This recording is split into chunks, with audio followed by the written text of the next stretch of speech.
Students, continue with the DT.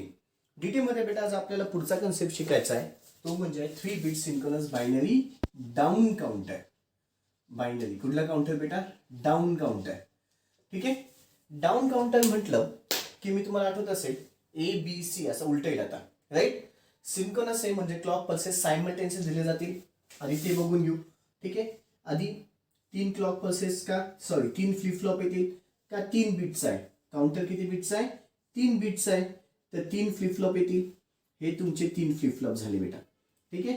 पहिल्या flip फ्लॉपला नाव flip flop A, नंतर फ्लिप फ्लॉप बी, नंतर फ्लिप फ्लॉप सी, नंतर काय बेटा फ्लिप फ्लॉप सी. ठीक आहे. इथं काय टी आहे, इथं आलं क्यू ए आणि क्यू एचा बार, त्याच्यानंतर टी बी, त्याच्यानंतर इथं क्यू बी आणि क्यू बीचा बार. ठीक आहे. त्याच्यानंतर टी सी, इथं क्यू सी आणि क्यू सीचा बार. ठीक आहे. प्रत्येकाला क्लॉक पल्सेस सायमल्टेनियसली येतात. प्रत्येकाला क्लॉक पल्सेस कसे आहेत बेटा? सायमल्टेनियसली क्लॉक पल्सेस आहेत, म्हणून आता तुमची फिगर अशी दिसेल. ठीक आहे. प्रत्येकाला क्लॉक पल्सेस कसे आले बेटा? सायमल्टेनियसली आलं. पुन्हा इथून इनपुट दिलं, मागच्या सारखंच याचा आउटपुट याला, क्यूएचा आउटपुट टीबीला. पुन्हा इथून वरच्या साईडला एक बाहेर निघेल अजून एक आउटपुट, तो कोणाला बेटा? अँड गेटला. आठवत आहे? तो कोणाला जाईल तुमचा? अँड गेटला. तो कोणाला जाईल? अँड गेटला. थोडं वरती काढून घेतो, 2 मिनिटं. तो कोणाला जाईल बेटा? अँड गेटला. अँड गेट असा उलटा येईल. हा झाला तुमचा अँड गेट. अँड गेटला आलं. त्याच्यानंतर याला अजून एक इनपुट येईल. तो इनपुट कोणाकडनं येईल बेटा? क्यूबी कडनं. तो इनपुट कोणाकडनं आला? क्यूबी कडनं. याचा एक आउटपुट निघेल. तो आउटपुट कोणाकडे जाईल बेटा? टीसीला. तो आउटपुट कोणाला जाईल? टीसीला. आणि फायनली इथून क्यूसी आउटपुट काढला. आणि फायनली इथून काय काढलं बेटा? क्यूसी. मागच्या याच्यात सेम अशीच फिगर होती, पण फक्त त्याच्यामध्ये उलट होतं. ए बी सी असं होतं. आता ए बी सी असं आहे. ठीक आहे. आता ए बी सी असं आहे, लक्षात घ्या. ठीक आहे. आता डाऊन काउंटर असल्यामुळे इनिशियली सगळ्याच्या सगळे 1 1 1 असतील, म्हणजे इथे 7 असेल. पहिला क्लॉक पल्स आला. आता 6 7 6 5 4 3 2 1 0 आणि पुन्हा काय बेटा? 7. मग 6 दाखवायचं आहे 1 1 0. पुढच्या क्लॉक पल्सला 1 0 1. पुढच्या क्लॉक पल्सला 1 0 0. पुढच्या क्लॉक पल्सला 3 आहे ना, 0 1 1. पुढच्या क्लॉक पल्सला 0 1 0. पुढच्या क्लॉक पल्सला 0 0 1. त्याच्याही पुढच्या क्लॉक पल्सला 0 0 0. आणि फायनली सगळ्याच्या सगळे काय येतील? पुन्हा 1.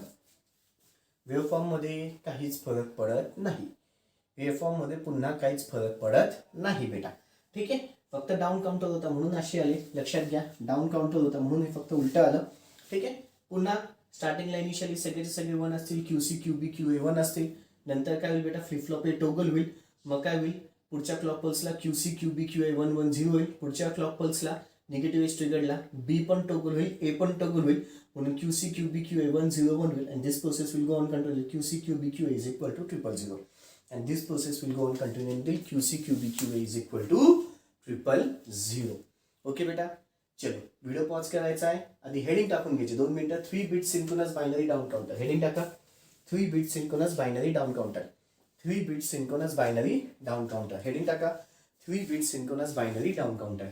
3 bit synchronous binary down counter. 3 bit synchronous binary down counter. Okay. Video pause करा. Block diagram, truth table, waveform काढून घ्यायचा आहे.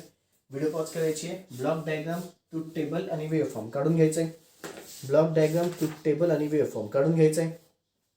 अपेक्षा ठेवतो झालं असेल. लिखापुढे घ्या आता.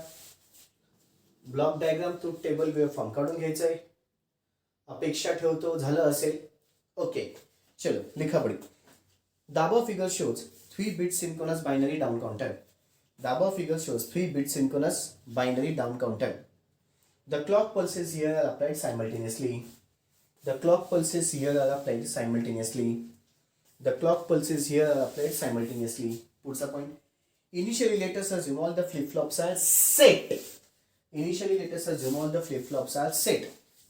Initially, let us assume all the flip flops are set. Initially, let us assume all the flip flops are set. Initially, let us assume all the flip flops are set. So QC QB QA. So QC QB QA is equal to 1 1 1. So QC QB QA is equal to triple one. Puts a point. On the first negative edge of the clock, on the first negative edge of the clock, on the first negative edge of the clock, flip-flop A toggles. Flip-flop A toggles. Flip-flop A toggles. Therefore, QC QB QA. Therefore, QC QB QA is equal to 110. Is equal to 110. Is equal to 110. Is equal to 110. What's the point? On the next negative edge of the clock, on the next negative edge of the clock, flip-flop B and flip-flop A toggles. Flip-flop B and flip-flop A toggles. Therefore, QC QB QA is equal to 101. Is equal to 101. Is equal to 101. What's the point? And this process goes on continuing till, and this process goes on continuing till QC QB QA, and this process goes on continuing till QC QB QA is equal to triple zero, and this process goes on continuing till QC QB QA is equal to triple zero, is equal to triple zero, is equal to triple zero. Okay बच्चे लोग, आता पुढचा concept बघू. ठीक आहे. आता आपल्याला पुढचे छोटे छोटे कन्सेप्ट आहेत बेटा एकदम ते बघायचे. त्याच्यात सगळ्यात पहिला कन्सेप्ट आहे बेटा मॉड्युलस काउंटर. मॉड्युलस काउंटर काय असतो? मॉड्युलस काउंटर असा काउंटर आहे जो की मला नंबर ऑफ स्टेट्स सांगतो, number of states of operation.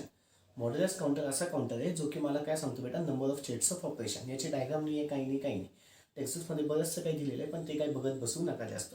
ठीक आहे. Modulus counter. मॉड्युलस काउंटर काय असतो बेटा, number of states, number of states of operation. हा असा काउंटर आहे जो की मला काय सांगतो बेटा, number of states of operation. किती नंबर ऑफ स्टेट्स असतील त्याला डिनोट केलं जातं एननी. की जेवढे नंबर ऑफ स्टेट्स असतात त्याला डिनोट केलं जातं एननी. जर मी म्हटलं की मॉड एन काउंटर आहे तर त्याच्यामध्ये एन नंबर ऑफ स्टेट्स असतात. जर मी म्हटलं मॉड एन काउंटर त्याच्यामध्ये एन नंबर ऑफ स्टेट्स असतात. तसंच जर माझा 3 बीटचा काउंटर असेल, किती बीटचा बेटा, 3 बीटचा. 3 बीट आहे, मॅक्सिमम नंबर ऑफ आउटकम्स 8 असतात, म्हणजेच त्याचे 8 स्टेट्स होतात, म्हणजेच त्या काउंटरला मॉड 8 काउंटर असं म्हटलं जातं. जर 3 बीटचा काउंटर असेल तर नंबर ऑफ पॉसिबल आउटकम्स 8 होतात, म्हणजेच 8 स्टेट्स होतात. ठीक आहे. म्हणूनच त्याला मॉड 8 काउंटर असं म्हटलं जातं. तसंच 4 बीटचा काउंटर असेल, किती बीटचा बेटा, 4 बीटचा, तर 16 त्याचे आउटकम्स निघतात, म्हणून त्याला 16 स्टेट्स असतात, म्हणून त्याचं नाव मॉड 16 काउंटर असं म्हटलं जातं. म्हणून त्याचं नाव काय आहे बेटा, मॉड 16 काउंटर असं म्हटलं जातं. अजून एकदा सांगतो, मॉड्युलस काउंटर. मॉड्युलस काउंटर काय सांगतो, number of states of operation सांगत असतं. Number of states of operation सांगत असतो.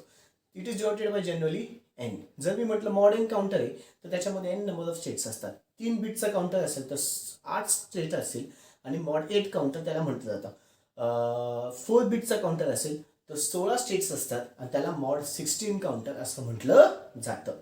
लिखापुढे घ्यायची आहे. हेडिंग टाका मॉड्युलस काउंटर. हेडिंग टाका बच्चा लोग मॉड्युलस काउंटर.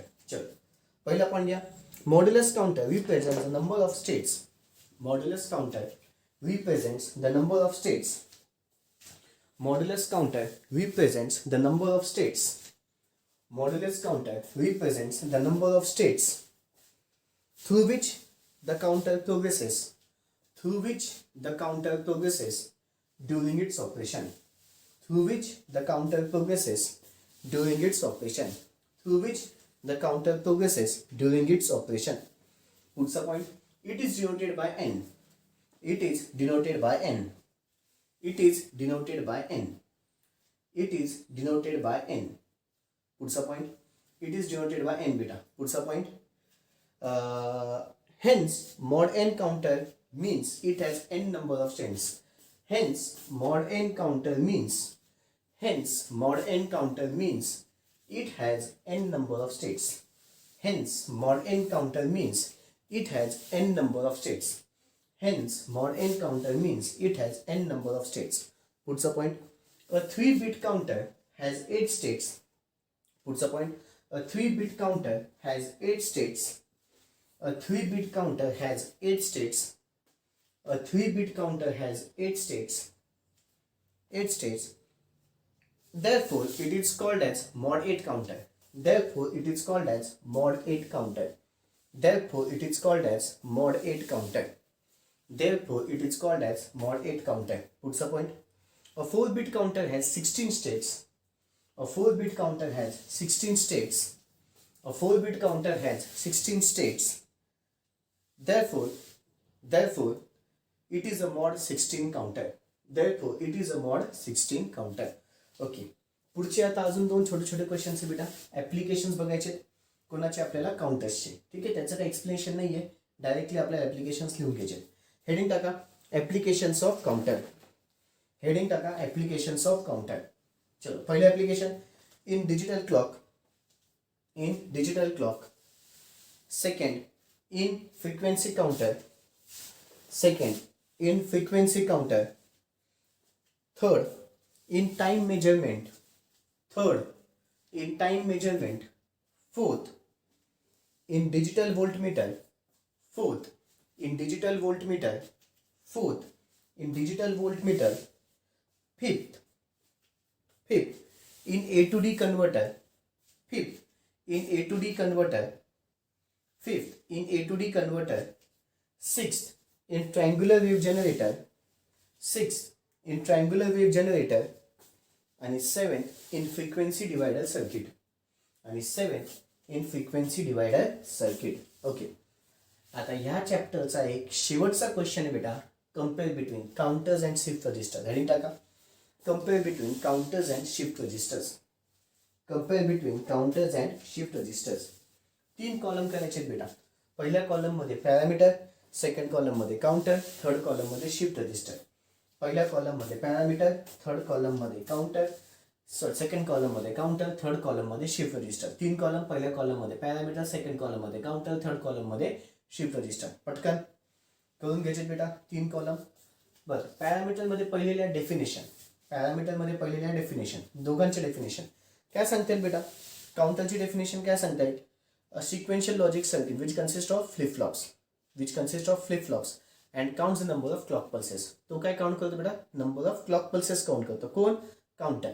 शिफ्ट रजिस्टर काय, shift register is basically a group of flip flops which is use to store the N bit data. ज्याच्यामध्ये एन बिट डेटा स्टोर होतो. फ्लिप फ्लॉप असा device आहे ज्याच्यामध्ये N बिटचा डेटा स्टोर केला जातो.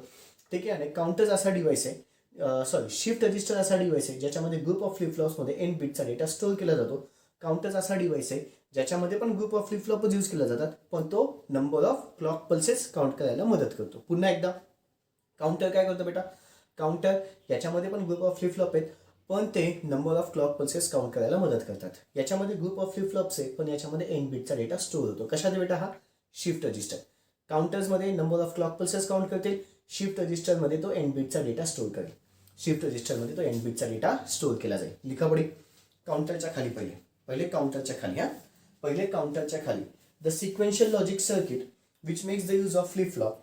The sequential logic circuit which makes the use of flip flop.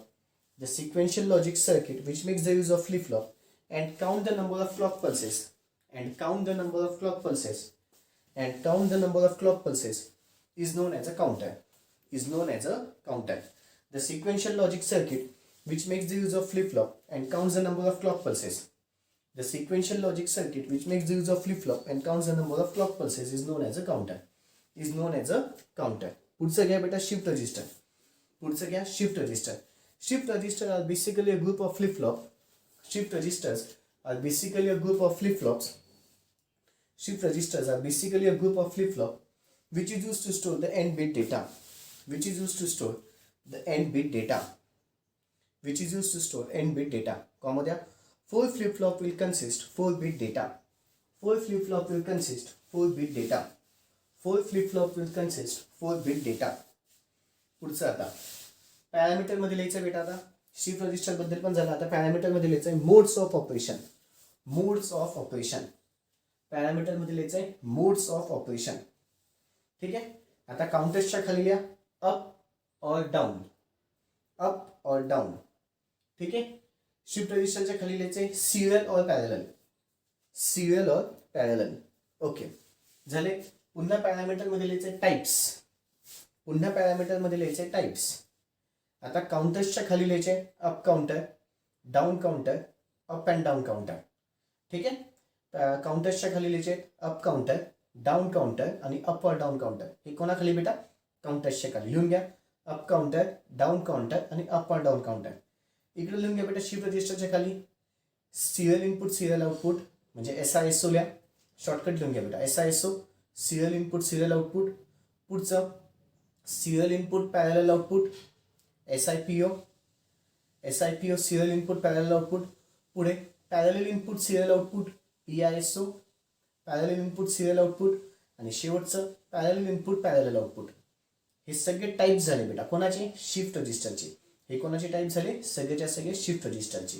Okay. आता शेवटचा चौथा मुद्दा म्हणजे आहे ॲप्लिकेशन. दोघांचे ॲप्लिकेशन्स लिहायचे. दोघांचे ॲप्लिकेशन्स. काउंटर्सचे ॲप्लिकेशन आपण आत्ताच लिहिले बेटा. ते सगळेचे सगळे तसेच digital clock comma frequency and time measurement. Digital clock comma frequency and time measure इथे लिहिलेच बेटा. बघून घ्या. Digital clock frequency and time measurement, frequency and time measurement, A to D converter, A to D converter etcetera, A to D converter etcetera. बाजूला लिहा बेटा data storage comma ring counter. बाजूला लिहा data storage comma ring counter. बाजूला लिहा data storage comma ring counter. बाजूला लिहा बेटा data storage comma ring counter. Okay. बाजूला काय लिहिले बेटा? Data storage comma ring counter. Okay. कळलंय बच्चा लोक काय काय झालं काय काय नाही? ओके. इथे तुमचा हा चॅप्टर टोटली संपलेला आहे. इथे तुमचा हा चॅप्टर पूर्णपणे झालेला आहे काउंटर्स नावाचा. आता माझे दोन महत्त्वाचे चॅप्टर्स बाकी आहेत. Memory A to D, D to A converter.